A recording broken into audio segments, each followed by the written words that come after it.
अस्सलाम वालेकुम। तो आज मैं आप लोगों के साथ डिस्कस करने वाली हूँ कि chocolate cake, black forest and chocolate fudge cake में क्या फ़र्क है। ये तीनों केक हैं तो चॉकलेट ही, लेकिन तीनों के फ्लेवर जो हैं बिल्कुल डिफरेंट हैं और क्या चीज़ इनमें डिफरेंस करती है वो मैं आज आप लोगों के साथ शेयर करूँगी। तो इन तीनों केक्स में स्पॉन्ज कौन कौन से यूज़ होते हैं, तो आज आपकी सारी कन्फ्यूजन दूर हो जाएगी। तो लास्ट तक आपने मेरे साथ रहना है। तो चलिए, सबसे पहले हम बनाएंगे ब्लैक फॉरेस्ट केक। इस केक की डिटेल पहले मैंने आपके साथ शेयर नहीं की हुई, तो आज मैंने स्पेशली ये रिकॉर्ड की है। सबसे पहले हमें चेरीज़ चाहिए होंगी। अगर तो फ्रेश चेरीज़ अवेलेबल हैं तो आप वो ले लें, और अगर फ्रेश अवेलेबल नहीं है तो आप कैन वाली चेरीज़ भी ले सकते हैं। तो यहाँ पे मैंने फ्रेश चेरीज़ ही मंगवाई हैं, उन्हें अच्छे से वॉश कर लिया। अब इनकी जो गुठलियाँ हैं वो निकाल लूँगी। अब ये चेरीज़ को भी यूज़ करने के 2 से 3 तरीके हैं, वो भी मैं आपको इसी वीडियो में बता दूँगी। यहाँ पे मैंने चेरीज़ की गुठलियाँ निकाल ली हैं और तकरीबन 1 कप है ये। और इसके अंदर मैं 1/4 कप शुगर ऐड करूँगी। हाफ़ कप ली थी लेकिन मैंने पूरी ऐड नहीं की, मुझे ज़्यादा लग रही थी। और यहाँ पे कॉर्नफ्लोर जो है वो मैंने 1/8 कप लिया है। 1/8 कप ही इसमें मैंने पानी ऐड किया है। इसको अच्छे से मिक्स करेंगे और इसे हम कुक कर लेंगे चूल्हे पे रख के।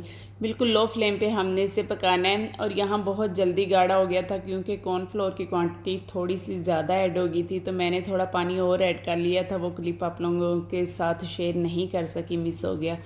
तो यहाँ पे मैंने पानी 1/4 कप ऐड किया है और 2 टेबलस्पून कॉर्नफ्लोर ऐड किए है। अगर आप पानी कम ऐड करना चाहें तो फिर कॉर्नफ्लोर 1 टेबलस्पून ही ऐड कीजिएगा।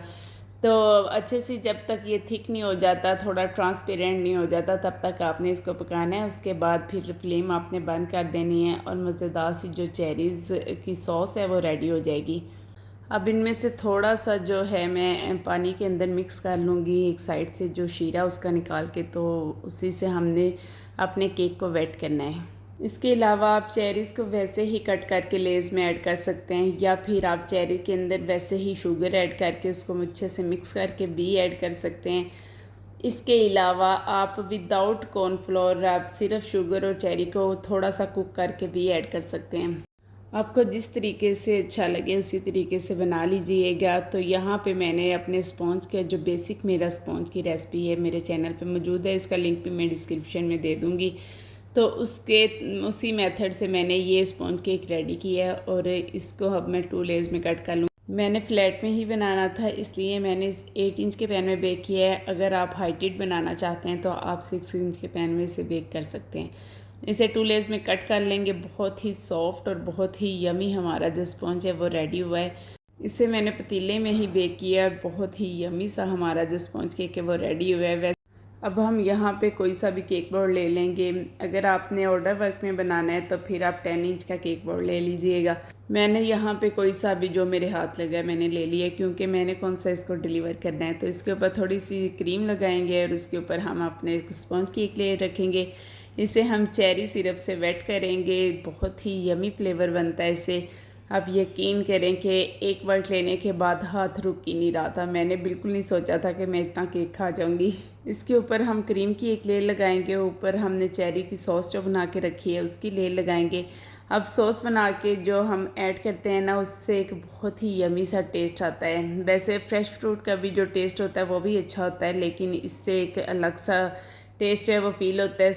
स्ट्रॉबेरीज़ एंड ऑरेंज केक भी मैं इसी मेथड से बनाती हूँ और मेरे कस्टमर्स जो थे वो इन दोनों केक्स के फ़ैन थे। जब स्ट्रॉबेरी का सीज़न होता है तो मेरे कस्टमर स्ट्रॉबेरीज़ केक बहुत मुझसे बनवाते हैं, और जब ऑरेंज का सीज़न होता है तो ऑरेंज केक बहुत मेरा सुपर हिट जाता है। चॉकलेट के साथ साथ जो ऑरेंज केक है वो भी मेरा सुपर हिट जाता है। अब यहाँ पे हमने लेयर में सॉस ऐड कर ली है। इसको ऊपर से भी थोड़ी सी क्रीम लगा लेंगे और ऊपर हम स्पंज की दूसरी लेयर रखेंगे। सेम प्रोसेस के साथ इसे भी वेट करेंगे और इसे हम पहले क्रम कोट कर लेंगे। क्रम कोट करने के बाद मैंने इसको फ्रिज में रख दिया था और तसल्ली से मैंने बाद में बनाया था। काफ़ी देर इसको स्टे मिल गया था। अच्छा, ब्लैक फॉरेस्ट केक में जो चेरीज़ का यूज़ होता है, क्रीम हमारी सिंपल जाती है, इसमें चॉकलेट गनाश जो ऐड नहीं की जाती। Chocolate sponge with vanilla cream and cherries. Cherries जो हैं वो ब्लैक फॉरेस्ट की जान होती हैं, इसी से ही इसका जो टेस्ट है वो बनता है। अच्छा, मुझसे जब भी मैं चॉकलेट केक बनाती हूँ तो गनाश का रेशो पूछा जाता है। गनाश का रेशो बताएं, तो हर इलाके का जो टेम्परेचर है वो डिफरेंट होता है। आप जब बनाना स्टार्ट करते हैं तो फिर आपको खुद ही आइडिया हो जाता है। अगर गर्मी बहुत ज़्यादा हो रही है तो आप 2:1 रेशो रखेंगे, लेकिन अगर मौसम ऐसा है कि बहुत ज़्यादा पसीना नहीं आ रहा, पंखे के बगैर भी आप नॉर्मल खड़े हुए बर्दाश्त कर रहे हैं, तो फिर आपको थोड़ी सी क्रीम की क्वांटिटी बढ़ा देनी चाहिए। एग्जैक्ट रेशो कभी भी नहीं रहता, बस ये है कि गर्मी में चॉकलेट की क्वांटिटी ज़्यादा हो जाती है और सर्दी में क्रीम की क्वांटिटी थोड़ी सी बढ़ा देते हैं हम। आप जब गनाश बना कर रखते हैं, अगर आपको वो थोड़ी सॉफ्ट लग रही है तो आप उसमें चॉकलेट मज़ीद ऐड कर लें, और अगर आपको थिक लग रही है तो थोड़ी सी क्रीम ऐड करके उसे सॉफ्ट कर लें। बस इसी तरीके से उसको यूज़ कर लें। कोई ज़्यादा इशू नहीं है कि एग्जैक्ट रेशो होगा तो ही आपका केक बनेगा, अदरवाइज़ आपका केक नहीं बनेगा। अब तो मेजरमेंट भी प्रॉपर करने की ज़रूरत नहीं होती। जब आप इस काम में आ जाते हैं तो फिर आपको अंदाज़ा हो जाता है कि आपने किस तरीके से करना है। अच्छा, इसके ऊपर अब हमने चॉकलेट क्रश करके ऐड करनी है। मैं यहाँ पे पील करके ऐड कर रही हूँ पीलर की मदद से। इसको फ्रिज में रखूँगी और जब ये ठंडी हो जाएगी तो ये सेपरेट हो जाएगा हर पीस, तो फिर मैं इसको केक के ऊपर ऐड कर दूँगी।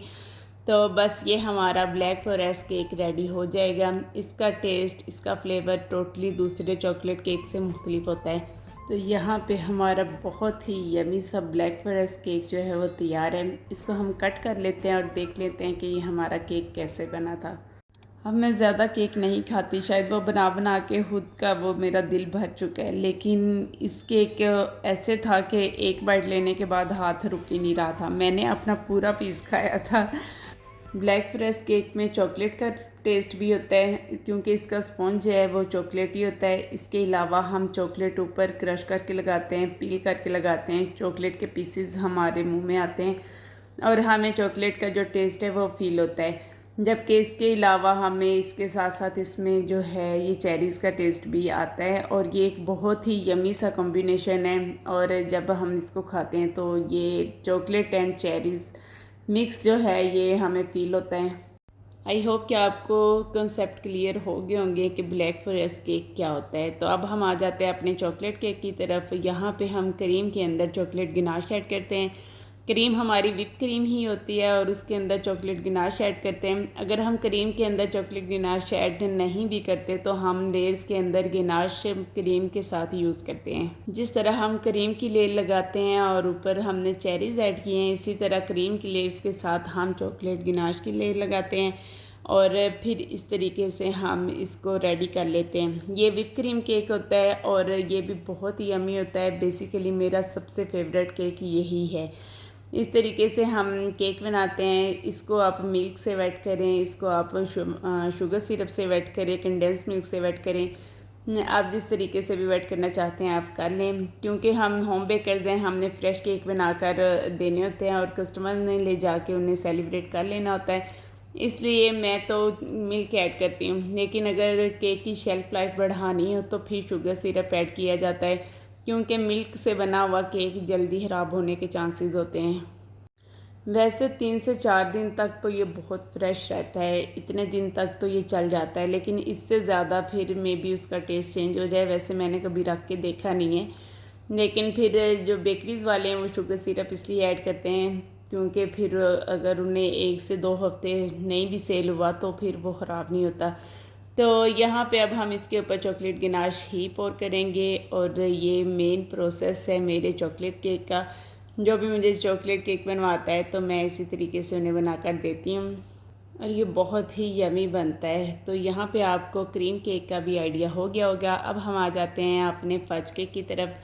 फज केक कुछ लोग डेयरी क्रीम से बना लेते हैं और कुछ लोग व्हिप क्रीम से बना लेते हैं। अब आपकी मर्ज़ी है कि आप जिस तरीके से भी फज बनाना चाहें आप बना सकते हैं। इसमें चॉकलेट के अंदर जब हम क्रीम ऐड करके मेल्ट कर लेते हैं तो फिर क्रीम का जो है अंदर रोल वो ख़त्म हो जाता है, सिर्फ चॉकलेट ही रह जाती है और चॉकलेट मेन इंग्रेडिएंट होता है फज केक में व्हिप क्रीम का रोल नहीं होता। जो लोग व्हिप क्रीम पसंद नहीं करते हैं उनको अगर फज केक हम बना कर देते हैं तो फिर ये उनके लिए बेस्ट चीज़ है, बेस्ट ऑप्शन है।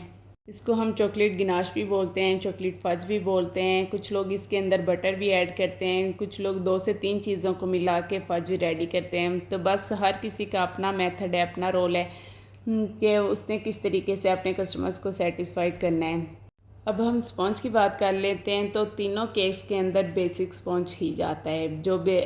आप जब भी चॉकलेट केक बनाते हैं ना, तो हल्का सा ऑयल ज़रूर स्पॉन्ज में ऐड किया करें, क्योंकि चॉकलेट हैवी होती है, चॉकलेट गिनाश भारी होती है, फज भी भारी होती है। तो इसलिए इसमें जो है ऑयल का थोड़ा सा यूज़ किया जाए तो जो स्पॉन्ज है वो स्टेबल बनता है और उससे केक जो हमारा बहुत ही अच्छा सा सेट हो जाता है। तो तीनों केक्स के अंदर बेसिक स्पॉन्ज जाता है और तीनों केक का टेस्ट बिल्कुल मुख्तलिफ है, क्योंकि हमारी फ्रोस्टिंग चेंज है। उसमें चेरीज़ की फ्रोस्टिंग आ जाती है, उसमें व्हिप क्रीम की आ जाती है और इसमें फज फ्रोस्टिंग आ जाती है। और तीनों केक का जो टेस्ट है अपनी अपनी जगह पे बहुत ही यमी होता है।